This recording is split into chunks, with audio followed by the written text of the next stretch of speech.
My name is Doc. I am the owner of the Hook Collective, and this is the THC Launchpad. And today we are talking about video marketing.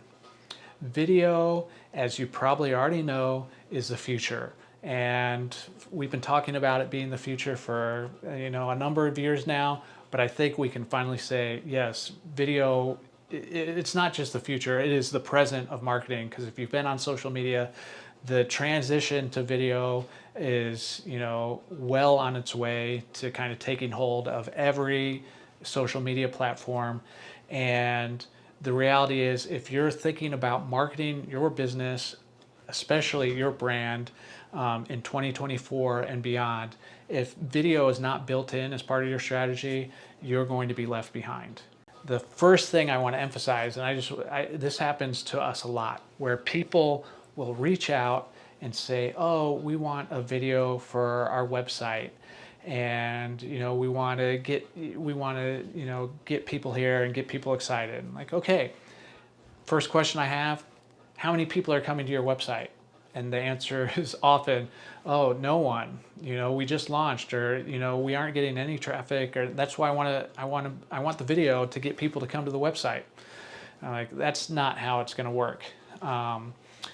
And the thing you need to realize about video marketing is if you're approaching it as, oh, this is how we're going to drive sales, this is how we're going to drive traffic, this is how we're going to get people excited on social, on the web, with SEO, with emails, whatever it is, then one video or even 5 videos is not going to move the needle in any way. And so we're going to talk about later how, in order to have an effective marketing strategy built around video, it's all about repeating, getting more and more, video over time, and just always creating new content. And so that can be very expensive, and we'll be going over some tips on how you can do it not as expensively. But if you're coming to it, it's like, oh, what we want is we just want that one landing page video, that one video that is going to show off our brand,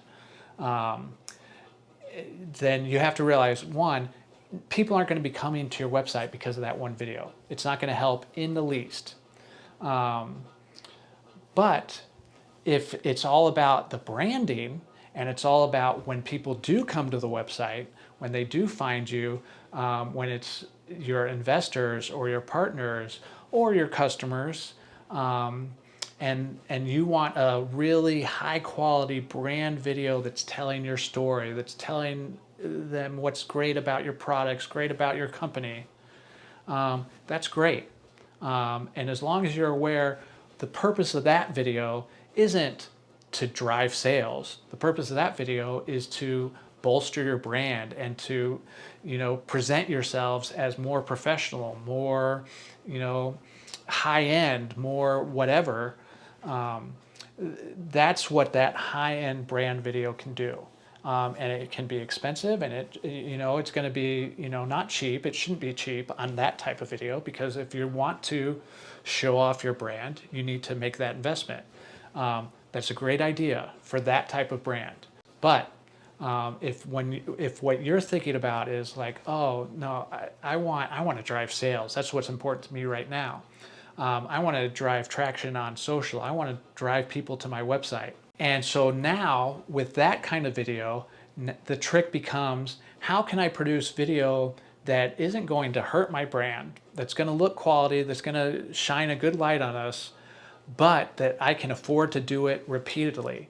Because the only way you're going to move the needle with SEO video, with social video, is if you're doing it over and over.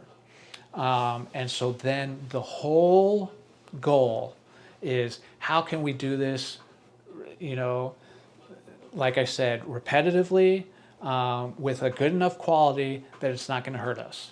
So it's not easy, but it's also not impossible. And the first thing that I often say, if it's a farm, if it's an individual dispensary, if it's a small brand that doesn't have a lot of money to spend on their marketing, don't hire us. Don't hire a professional, because high quality video done repeatedly is going to, even if it's done cheaply and efficiently, is still going to be expensive.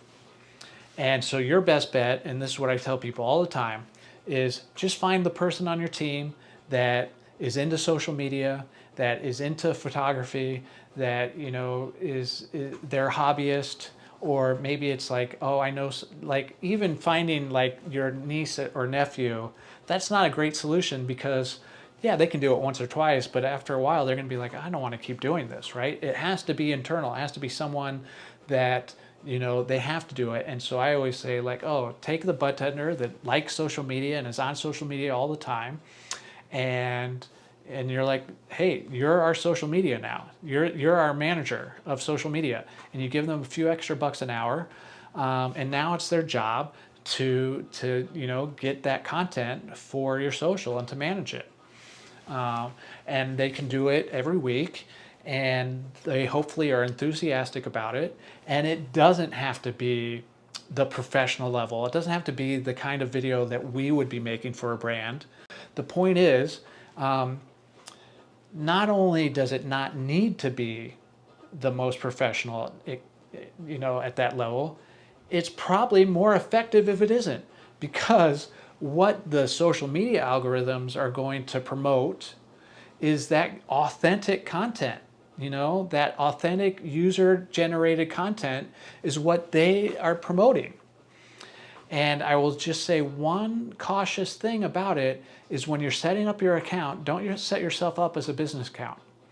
Because if they know you're a business and you've read, oh, we're a business, then it limits the tools that you can use, but it also is going to limit your reach because they're like, oh, we're not going to organically promote this content. We want them to pay for it.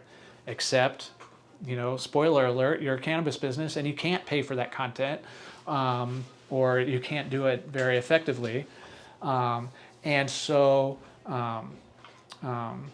you're going to be better off with that kind of homegrown, in-house, authentic content that is just filmed on your phone or a cheaper camera.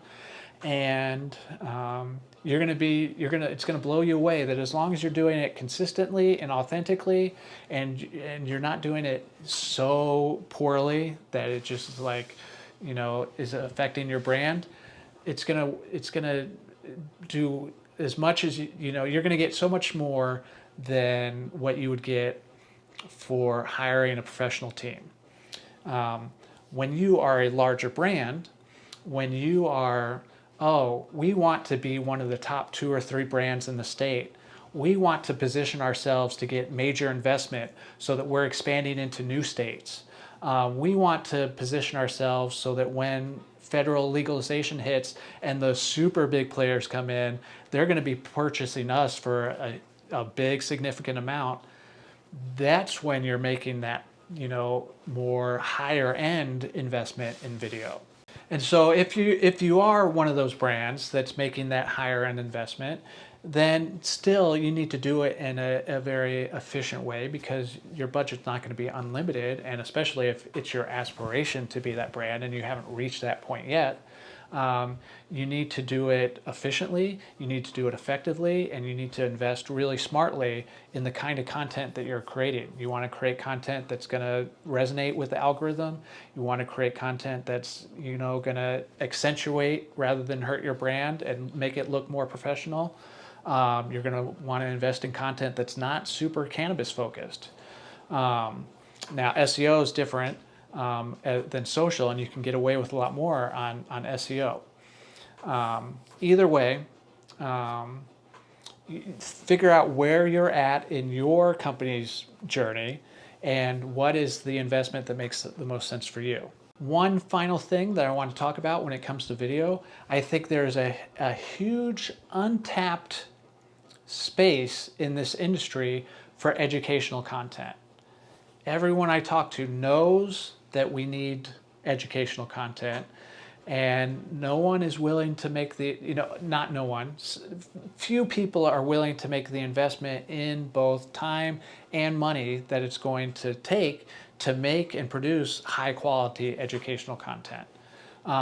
So I think that it would benefit almost any business to get in on the education side, because that's going to create a brand that really resonates with the market, your audience. Because people want to know more, they need to know more. There's a lack of research, there's a lack of accurate information. You know, you go into a dispensary and the stuff you're hearing, you all know it. It is not the most accurate. You know, it's a lot of, this is what it's just repeated, I'm not going to say urban legends, but just repeated information that is not necessarily the most accurate. So if you can be one of the leaders in educating the industry and the general public, then you're going to really put yourselves in a very good position, because I really believe that those brands that are educating the public are going to stand out as this industry continues to mature and there's more research coming in. The people that are at the forefront of that, the brands that are, you're going to be the leaders. And so I think it's a great idea, and I think video is perfect for that. And so then again, it's just a matter of figuring out how to do it in a way that is not going to reflect poorly on your brand, but is also going to be highly repeatable and cost effective. So if you want to have a discussion, a conversation about what that looks like, how you could implement a strategy built around video for your business, please go to our website. My information is easy to find there. Reach out. You can reach out in the comments below. I will get back to you. I would love to have that conversation with you, especially if it's around education, because I have a passion for helping educate around the plant and around all the things that this industry is doing. So I would definitely like to have that conversation. So please reach out. Let us know via email, via phone call, via the comments. And thank you for tuning in. Please like and subscribe. And I will see you guys next time.